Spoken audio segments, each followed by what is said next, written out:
threatened and so Yes. forth. Do you feel there is support for your position? As you know, Mina is from the neighbor island. She's a very popular lawmaker. Yes. Do you think there are others that feel the same concerns about changing the makeup of the PUC, the PASHA deal with young brothers and so forth? I think that there were enough concerns raised in the original hearing. I think there will be changes made.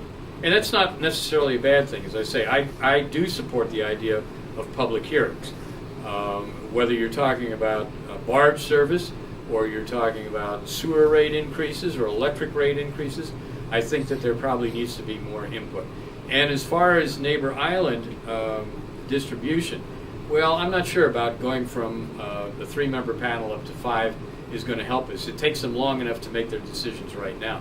But I'd be open to that. What I'm not open to is where the legislature tells the PUC what they cannot do or what they must do in terms of their deliberations. If you're going to have an independent agency, then I think that we give them a responsibility and then hold their feet to the fire. You think she will have problems getting nominated? Confirmed, rather? With a 24-1, no, probably not. My second question on invocations. I know where your Yes. position is. Can you tell us, is there any movement into somehow in the Senate rules restoring the invocation? No, I can tell you that, and the reason for that is, as you are aware, whatever it is, whether we're talking about prayer or the paperless initiative or whatever, you have independent voices within the majority caucus.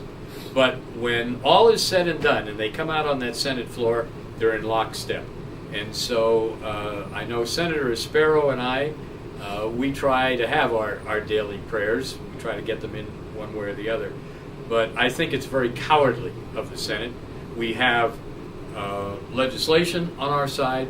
We have court decisions, including the United States Supreme Court, on our side. As far as I know, the State House is still having invocations. They are. But you have the ACLU and you have our professional atheist here who they're feeling their oats because they threatened the city council. City council rolled over. They threatened the Senate rolled over.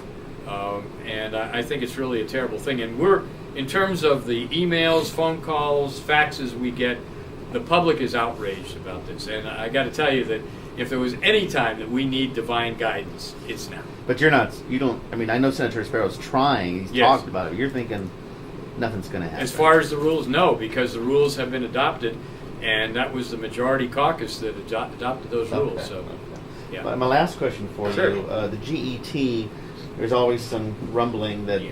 that may eventually be a last resort. Yes. Do you see any direction in that regard? I know how you feel about the GET, of Right. course. Yeah. Well, and we heard our governor say during the campaign, Right. no GET, but our governor also said no tax increases. And then he proposed tax increases. Our governor said maximum transparency and truth. And then he hid the nominees from the Supreme Court. So do I see that as a possibility? Absolutely. Okay. Absolutely. Yeah. Thank you. Because, well, you know, one of the other reasons, the attempt to tax soda and the attempt to, you know, raise this and raise that, that's minuscule in terms of the amounts you got. Although the rating continues with the Hurricane Relief Right. Fund, the Rainy Day Fund, and anything else that's out there that's got a... But in terms of a singular tax that could Yes. raise the most revenue. Nothing like it. Got it. Nothing Okay. like it. Okay. And it would be devastating, a further blow to our business climate and recovery.